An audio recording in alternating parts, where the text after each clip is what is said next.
Don't say you're going to get up at 5 a.m. every day. You can declutter humans. Sometimes two people just aren't good for each other. So the point of this video is to give you actionable and realistic steps that you can start to work on now, so then when you get to 2024, you are already in a really good place to go after your goals, whatever it is that you want to do. You've already built a solid foundation rather than trying to build it up from scratch as soon as January 1st hits. Okay, so the first step and the first thing that we can do to get our lives sorted before 2024 is create a morning routine. Now, before you immediately click away, when I say create a morning routine, I mean one that works for you. Let's be practical. Like, how much time are you actually going to have in the mornings? Like, don't say you're going to get up at 5 a.m. every day if you physically cannot do that. If you have responsibilities, if you have a job that you finish at, 2 in the morning, like, there is no point getting up at 5 a.m. just because everybody on TikTok does that. Get up at a reasonable hour that works for you and your lifestyle. Now, what I want you to do is just think of 3 things that you want to do within that morning routine that are important to you. And I mean important in different ways. So at least one of those things needs to be something that you genuinely enjoy and that makes you happy and makes you want to get up and do that thing in the morning.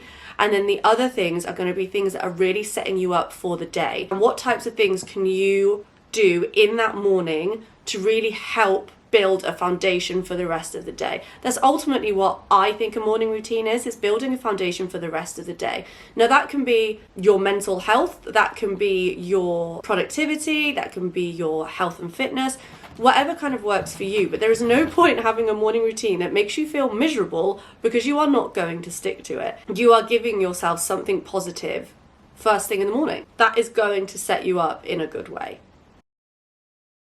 Reflect on the year so far. Now, obviously, we still have a couple of months left of 2023, but I want you to sit down and just be honest with yourself. It doesn't have to be a big thing, but just sit down and think, okay, what did I really want to do with this year? What have I done that has gone well? What have I done that's maybe not gone quite so well? What are the things you didn't stick to that you wish you had? What are the things that just made you feel crap throughout the year?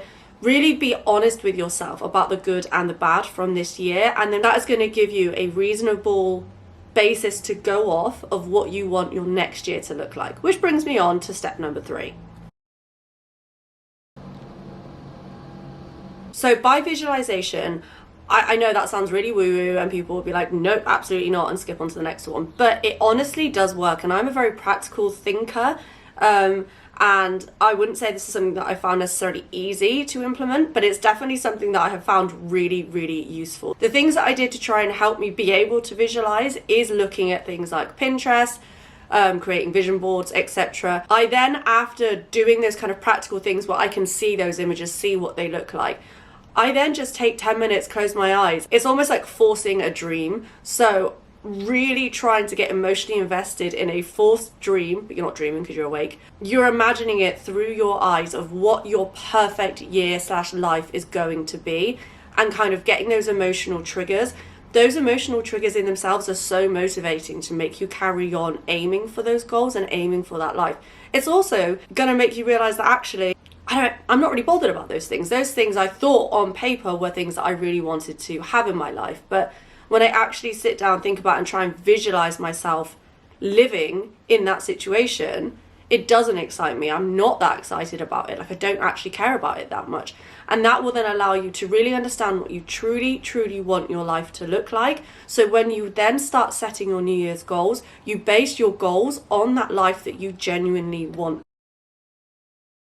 Decluttering. Now, I'm not saying you have to go and clean your kitchen out. You can declutter humans. You can declutter social media. There are lots of different things that you can declutter that is going to put you in a really good position for when you're trying to focus on your goals and your objectives. So what I mean by declutter might mean the practical sense that you've probably thought of, which is like cleaning out your wardrobe, going through your clothes, deleting anything you don't need, kind of starting afresh with that. Decluttering the kitchen could be going through all your cupboards, knowing exactly what you've got, what you haven't got, getting some utensils that you would need if you're going to focus on eating healthy, for example. But I also mean, like I said, decluttering the humans. So there is no point going into a new year with all these goals and wanting it to be really positive and having these big dreams and ideas of the new year if you are still in relationships, and it doesn't have to be romantic, if you're still in relationships that just continuously make you feel negative, they don't give you any motivation, they don't give you any positivity, they're going to put you down if you try and do anything positive with your life.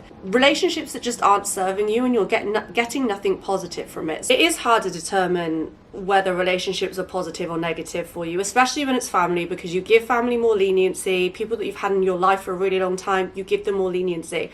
But a really good way to look at it is, if you ask yourself, future you in 10 years time, are they going to turn around and say, do you know what? I really appreciated them being in my life. I really loved having them in my life. They brought me joy, they brought me positivity. Or are they going to say, honestly, I only have negative feelings, negative memories attached to that person, or I really wish that I'd backed off from that person sooner. And I think that's a really good way to realize whether or not being around those individuals are serving you as a person.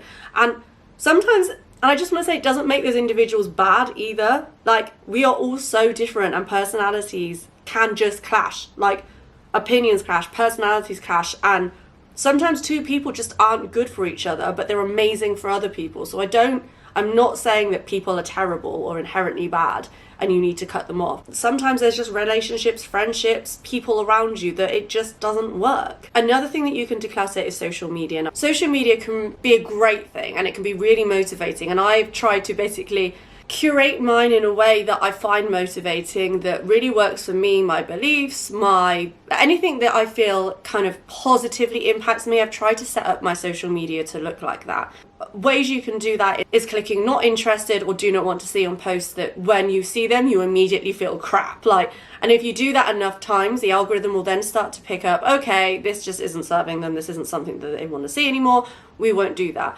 They're making sure that you are liking posts that are really positive for you and you find really motivational and that serve you and your goals and how you want to live. Unfollow the people who make you feel bad. And again, that's not necessarily going to be a them thing. It's probably a you thing, but regardless, you don't have to follow people. You don't have to look at this content. So as much as sometimes it's hard to avoid, and sometimes we do just get it thrown in our face, but as much as you can, declutter your social media so it is a positive impact on you, not a negative impact. If you find this video useful, please subscribe and thumbs up if you haven't already, and hopefully I will see you in another video soon, and I wish you nothing but luck for 2024.